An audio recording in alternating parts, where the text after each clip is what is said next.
ईश्वर सिर्फ रास्ता दिखा सकते हैं, लेकिन उस पर चलना तो आपका काम है। और वास्तविकता में अगर आप चलना ही नहीं चाहते तो फिर ईश्वर को दोष देना गलत है।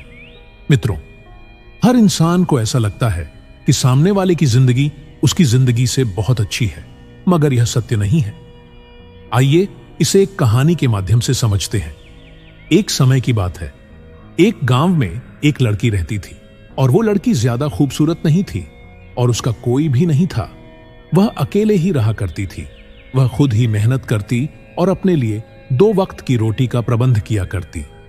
यूं तो उसे 2 वक्त की रोटी मिल ही जाया करती, लेकिन फिर भी वह अपने आप से खुश नहीं थी। उसे दुनिया में सभी लोग सुखी नजर आते थे, सभी लोग खुशहाल नजर आते थे। उनका जीवन देखकर वह खुद को कोसा करती, खुद को तरह तरह की बातें कहती। वह कहती थी, हे ईश्वर, आपने सभी को खुशहाल बनाया है, सभी को सुख दिया है, सभी को सुंदर बनाया है, तो मुझे क्यों नहीं? आखिर मैंने किया क्या था? आखिर मेरी गलती क्या थी? मैं जानती हूं आप मुझसे कोई बदला ले रहे हैं।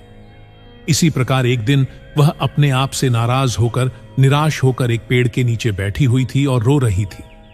तभी वहां से एक गुरु भिक्षाटन करके गुजर रहे थे। उन्होंने जब उस लड़की को रोते हुए देखा तो वह उसके पास गए और उन्होंने उस लड़की से कहा, पुत्री, क्या बात है, तुम क्यों रो रही हो? इसका जवाब देते हुए वो लड़की उन गुरु से कहती है, हे गुरुवर, मुझे कोई प्यार नहीं करता, मुझे कोई पसंद नहीं करता, क्योंकि मैं काली हूं, मैं सुंदर नहीं हूं और मेरे रंग को लेकर लोग मेरा मजाक बनाते हैं। मेरा कोई नहीं, मेरे पास तो धन भी नहीं है।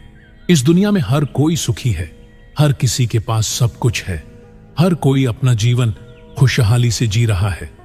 सभी के पास सब कुछ है, तो मेरे पास क्यों नहीं? आखिर मैंने क्या किया था? आखिर इसमें मेरा क्या कसूर है? क्या मुझे सुखी होने का हक नहीं?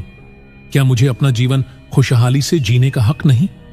उन गुरु ने उस लड़की की सारी बातें ध्यानपूर्वक सुनी और उसके बाद वह उस लड़की से कहते हैं, पुत्री, अगर तुम मुझे उस व्यक्ति से मिलवा दो जो अपने जीवन में सुखी हो, तो मैं तुम्हें एक ऐसी चीज दूंगा जिससे तुम सुंदर और सुखी दोनों बन जाओगी।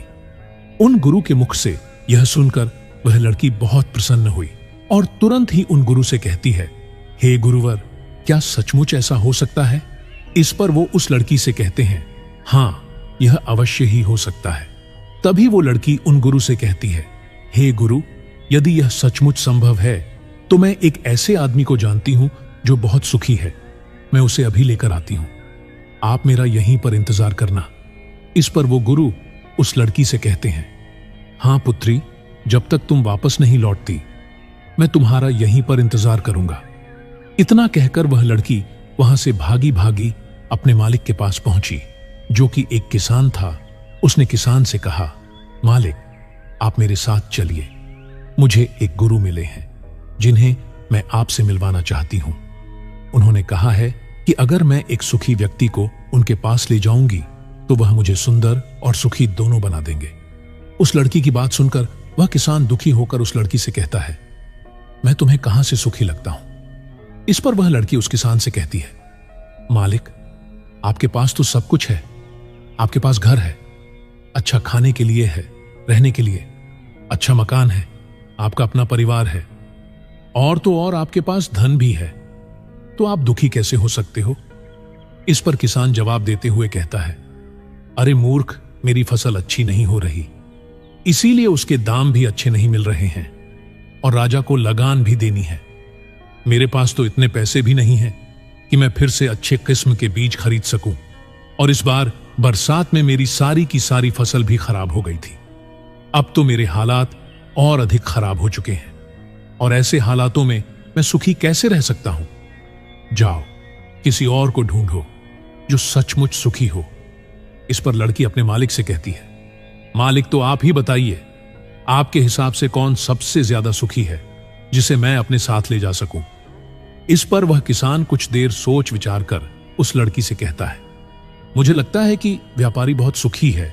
उन्हें ना तो फसल उगाने की चिंता है और ना ही फसलों की देखरेख करने की।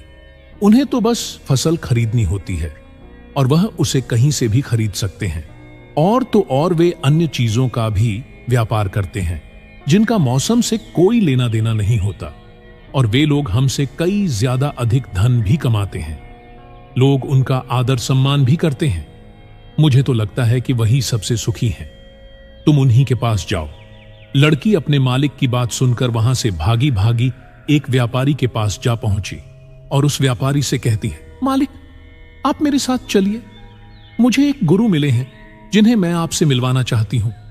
उन्होंने कहा है कि किसी ऐसे सुखी व्यक्ति को ले आओ जो सचमुच सुखी हो, और उसके बाद वह मुझे एक ऐसी चीज देंगे जिससे मैं सुंदर और सुखी दोनों हो जाऊंगी। उस लड़की की यह बात सुनकर वह व्यापारी दुख भरे शब्दों में उस लड़की से कहता है, अरे, हमारे जीवन में कहां सुख है? चारों ओर से तो हमें दुख ने ही घेर रखा है। चोर, लुटेरे, डकैत, हमें सबका ध्यान रखना पड़ता है। व्यापार में अभी बहुत घाटा भी चल रहा है, और तो और राजा हमसे अतिरिक्त कर भी वसूल रहे, जिससे अब व्यापार करने में बहुत दिक्कत आने लगी है। हमें सुरक्षा भी नहीं मिल पा रही। जीवन पर हमेशा कोई ना कोई संकट मंडराता ही रहता है। मुझे तो ऐसा लगता है कि मुझसे दुखी इस दुनिया में और कोई नहीं। इस बार लड़की उस व्यापारी से कहती है, परंतु मालिक, आपके पास तो इतना धन है, आपके पास इतनी जमीन जायदाद है, आपके पास इतना अन्न है, रहने के लिए इतना बड़ा मकान और खाने पीने के लिए हर प्रकार की सुविधाएं हैं। इसके बाद भी आप दुखी हैं। ये बहुत अजीब सी बात है। मुझे तो लगता था कि आप बहुत सुखी होंगे। खैर, कोई बात नहीं। कृपया करके मुझे कोई ऐसा व्यक्ति बताइए जो आपके हिसाब से बहुत सुखी हो, जिसे मैं उन गुरु के पास ले जा सकूं। इस पर वह व्यापारी कुछ देर सोच विचार कर उस लड़की से कहता है, मुझे लगता है कि राज्य के अधिकारी बहुत सुखी हैं। वह सीधा राज्य से संबंध रखते हैं, उनके पास अधिकार है और वह धनवान भी हैं। वह चोर, लुटेरे और डकैतों से भी नहीं डरते, और वही लोग हमसे धन भी वसूलते हैं, और हमें उनके सामने उनके आदर में झुकना ही पड़ता है, और सभी लोग उनका बहुत मान सम्मान भी करते हैं। मुझे नहीं लगता कि उनके जीवन में कोई भी दुख होगा, और मुझे लगता है कि वही सबसे सुखी हैं। काश मैं भी राजा का एक अधिकारी होता तो मैं भी अपना जीवन आराम से बिता रहा होता। इस पर वह लड़की उस व्यापारी से कहती है, मालिक, क्या आप किसी अधिकारी को जानते हैं? क्या आप मुझे उनसे मिलवा सकते हैं? मैं उन्हें अपने साथ ले जाऊंगी। अगर वह सबसे सुखी हुए तो मुझे गुरु कुछ ऐसी चीज देंगे जिससे मैं भी सुंदर और सुखी हो जाऊंगी। बताइए ना, आप मुझे किसी अधिकारी से मिलवा सकते हैं। मैं आपकी बहुत आभारी रहूंगी। व्यापारी को उस लड़की पर दया आ गई। उसने उस लड़की को एक अधिकारी से मिलवा दिया। लड़की ने अधिकारी से मिलने के बाद उस अधिकारी से कहा, मालिक, आप मेरे साथ चलिए। मुझे एक गुरु मिले हैं जिन्हें मैं आपसे मिलवाना चाहती हूं। उन्होंने मुझसे कहा है कि अगर मैं एक एक सुखी व्यक्ति को उनसे मिलवा दूंगी तो वह मुझे एक ऐसी चीज देंगे जिससे मैं सुंदर और सुखी दोनों हो जाऊंगी। इस पर वह अधिकारी उस लड़की से कहता है, तुम्हें किसने कह दिया कि मैं सुखी हूं? अरे, मेरे जैसा दुखी व्यक्ति तो इस दुनिया में और कोई नहीं होगा। तुम्हें नहीं पता, लेकिन हम पर कितना दबाव होता है, हमारे ऊपर कितनी जिम्मेदारियां होती हैं। हमें हर एक आदेश को पूरा करना होता है, और वह आदेश भी इतनी आसानी से पूरे नहीं होते। उनके लिए हमें कितनी मुश्किलें उठानी पड़ती, कितनी दिक्कतों का सामना करना पड़ता है। राजा कुछ भी आदेश पारित कर देते हैं और उसे हमें लागू करना पड़ता है। जनता का गुस्सा और तरह तरह की मुश्किलें, सभी परिणाम हमें ही झेलने पड़ते हैं। और तुम्हें लगता है कि मैं सुखी हूं, ऐसा कुछ भी नहीं है। अगर वह गुरु तुम्हें सुखी कर दे तो तुम उनसे मुझे भी मिलवाना। मैं भी तो सुखी होना चाहता हूं, मुझे भी अपना जीवन खुशहाली से बिताना है। भला अधिकारी बनकर मुझे क्या मिला? रोज रोज तरह तरह की तनाव। इस पर लड़की आश्चर्य से उस अधिकारी से कहती है, मालिक, जहां तक मैं सोचती थी कि आप सबसे सुखी हैं, लेकिन आप भी सुखी नहीं लग रहे। परंतु आपको क्या लगता है, इस दुनिया में कोई ऐसा व्यक्ति है जो सबसे सुखी हो? क्या आप मुझे बता सकते हैं? मैं आपकी बहुत बहुत आभारी रहूंगी। उस लड़की की सारी बातें सुनने के बाद उस अधिकारी को उस लड़की पर दया आ गई। उस अधिकारी ने उस लड़की से कहा, देखो, मुझे तो ऐसा लगता है कि इस पूरे राज्य में केवल एकमात्र व्यक्ति ही सुखी है, और वह है इस राज्य का राजा। मुझे तो केवल वही सुखी लगते हैं। उन्हें किसी की सुननी नहीं पड़ती। वह नियम बनाते हैं, आदेश देते हैं, सुरक्षा कर्मियों से घिरे रहते हैं, और सब उनके सामने झुकते भी हैं। न उन्हें धन की कमी है और न जमीन जायदाद की। सारी धरती को उन्होंने जीत लिया है। वह सबके मालिक है, और सबसे उच्च वही है जो एकमात्र सुखी व्यक्ति है। काश मैं भी किसी राजा के घर पर जन्मा होता तो आज मैं भी बहुत सुखी होता। उस अधिकारी की यह सारी बातें सुनकर वह लड़की उस अधिकारी से कहती है, मालिक, आपसे एक विनती है। क्या आप मुझे एक बार राजा से मिलवा सकते हैं? कृपया कीजिए, आपका बहुत एहसान होगा। बस एक बार मुझे राजा से मिलना है। मैं उनसे कुछ पूछना चाहती हूं। लड़की का चेहरा देखकर अधिकारी को लड़की पर दया आ गई। उसने कहा, चलो ठीक है, मैं अभी राज दरबार ही जा रहा हूं। एक काम करो, तुम भी मेरे साथ ही चलो, और वहां पर राजा से तुम्हें जो भी पूछना है तुम पूछ लेना। इतना कहकर वह अधिकारी उस लड़की को राज दरबार ले गया। राज दरबार पहुंचने के बाद अधिकारी की विनती करने पर राजा उस लड़की की बात सुनने के लिए तैयार हो गए, और उस लड़की को राज दरबार में बुलाया गया। राजा ने उस लड़की से कहा, बेटी, तुम अपनी बात निडर होकर कहो। तुम्हें क्या कहना है? तुम मुझसे क्या पूछने आई हो? इस पर वह लड़की थोड़ा घबराते हुए, थोड़ा डरते हुए राजा से कहती है, हे राजन, मैं एक संपूर्ण सुखी व्यक्ति को ढूंढ रही हूं।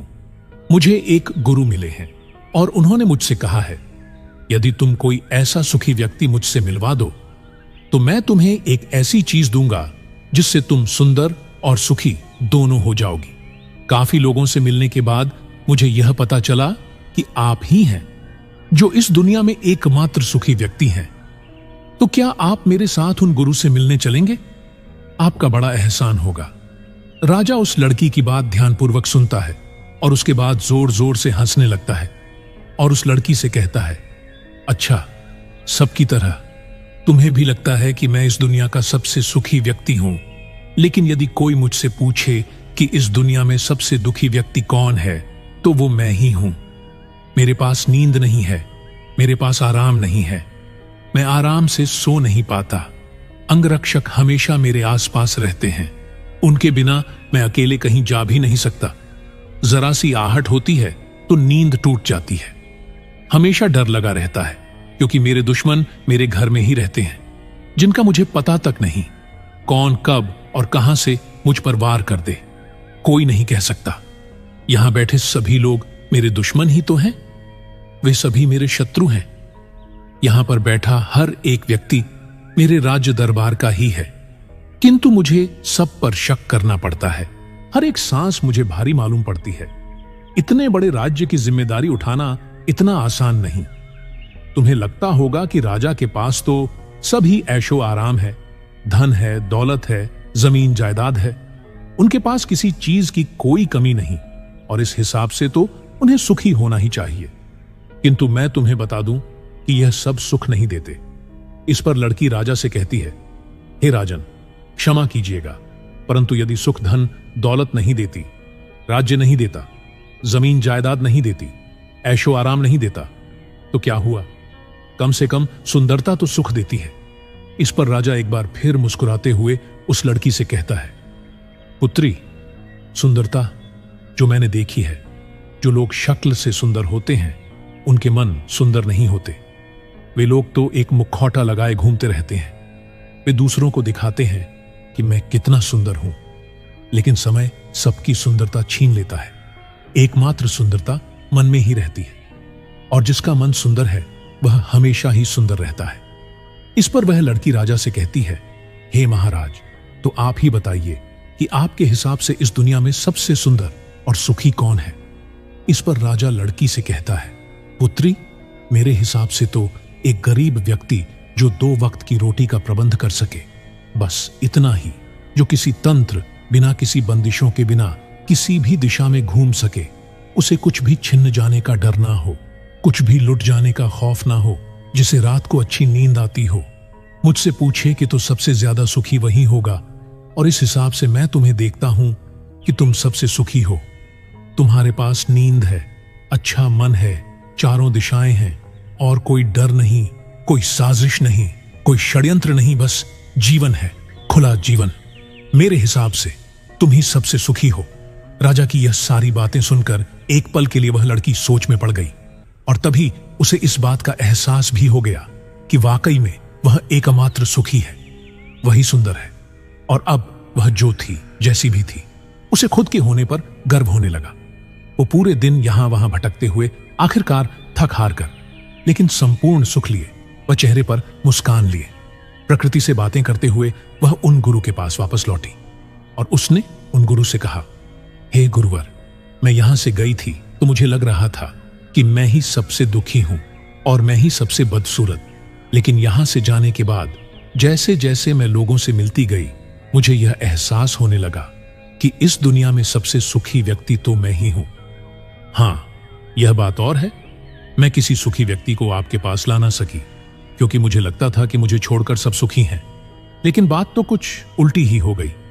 यहां तो मुझे छोड़कर सभी दुखी हैं, सभी को किसी ना किसी चीज का डर है, कुछ खो जाने का डर, कुछ न पाने का डर, खुलकर न जी पाने का डर। इस हिसाब से तो मेरे पास सब कुछ है। मैं खुशी से झूम सकती हूं, गा सकती हूं, जहां मन करे वहां जा सकती हूं, और 2 वक्त की रोटी का इंतजाम करने के लिए मेरे पास यह हाथ और पैर भी हैं। मुझे किसी चीज का कोई गम नहीं, मेरे पास ऐसा कुछ नहीं जिसके खोने का डर मुझे सताए। इस पर वह गुरु उस लड़की से कहते हैं, पुत्री, आखिरकार तुम्हें वह सुंदरता और सुख मिल ही गया, अब से तुम सुंदर और सुखी हो। यह कहकर वह गुरु वापस अपने आश्रम लौट गए और वह लड़की भी अब जान चुकी थी कि वही सबसे सुंदर और सुखी है। अब उसे किसी बात का कोई गम नहीं था, कभी अपने आप को अब कोसा नहीं करती थी, बल्कि वह अपने आप में हमेशा खुश रहती थी, हमेशा मस्त रहती थी। मित्रों, हमें भी ऐसा ही लगता है कि हमारे पास कुछ नहीं और सामने वाले के पास सब कुछ है। वह कितना सुखी है, उसके पास हर चीज है, हर ऐशो आराम है, हर सुविधाएं हैं। किंतु ऐसा नहीं है, यह केवल आपके देखने का नजरिया है। असली सुख तो आपके पास ही है और वह है संतुष्टि। यदि आप अपने आप से संतुष्ट हैं, आपके पास जो कुछ भी है उसमें यदि आप खुश हैं, तो आपको कोई भी गम डरा नहीं सकता, आपको कोई भी दुख परेशान नहीं कर सकता। किंतु हमारी सबसे बड़ी तकलीफ यही है कि हम खुद को नहीं बल्कि दूसरों को ज्यादा देखते हैं, दूसरों से हम ज्यादा प्रेरित होते हैं और उनकी खुशी देखकर हमारे भीतर ईर्ष्या का भाव उत्पन्न होने लगता है। हमें तकलीफ होती है कि उनके पास इतना सुख कैसे है और हम इतने दुखी क्यों हैं, क्योंकि हम केवल उनकी तरफ ही नजर गड़ाए हुए हैं। हमने तो अपने पास देखा ही नहीं कि हमारे पास क्या है। हम उस पर कभी ध्यान नहीं देते, बल्कि हम तो हमेशा इस पर ध्यान देते हैं कि हमारे पास क्या नहीं है। और यही नजरिया आपको दुख और तकलीफों की ओर ले जाता है। आप चाहकर भी सुखी नहीं रह पाते, क्योंकि आपने अपना नजरिया क्या नहीं पर गड़ा रखा है। वहीं पर यदि आप इस तरह से सोचें कि मेरे पास बहुत कुछ है, रहने के लिए अच्छा घर है, खाने के लिए अच्छा खाना है, पहनने के लिए अच्छे कपड़े हैं, कम से कम 2 वक्त की रोटी का आपके लिए इंतजाम भी हो जाता है, लेकिन बहुतों के पास तो यह भी नहीं होता, तो क्या आप सुखी नहीं हैं? क्या आपके पास वह सब नहीं है जो उनके पास नहीं? जरा एक पल के लिए सोचकर देखिएगा। अब आप में से कितने लोग यह कहेंगे कि ये सब तो खाली बेकार की बातें हैं, ऐसा कहने से कुछ नहीं होता। लेकिन मेरी बात का विश्वास कीजिए, बस एक बार के लिए आप 24 घंटे के लिए यह प्रण कीजिए कि आप केवल सकारात्मक सोचेंगे और अपने जीवन में हो रहे सकारात्मक विचारों पर ध्यान देंगे, सकारात्मक घटनाओं पर ध्यान देंगे। आप देखेंगे कि वह दिन आपका बहुत अच्छा बीतेगा और उस दिन आप बहुत अच्छा महसूस करेंगे। आप जिस कार्य में हाथ डालेंगे वह कार्य पूरा भी कर सकेंगे। आप उस दिन जैसा चाहेंगे वैसा कर पाएंगे। क्या आप अपने आप को चुनौती देने के लिए तैयार हैं? क्या आप 24 घंटे केवल अच्छा सोचने के लिए तैयार हैं? हम एक कमेंट सेक्शन में जरूर बताएं और यह भी बताएं कि आपको आज की ये वीडियो कैसी लगी। मिलते हैं आपसे एक नए वीडियो के माध्यम से। तब तक के लिए अपना और अपनों का ध्यान रखें। धन्यवाद।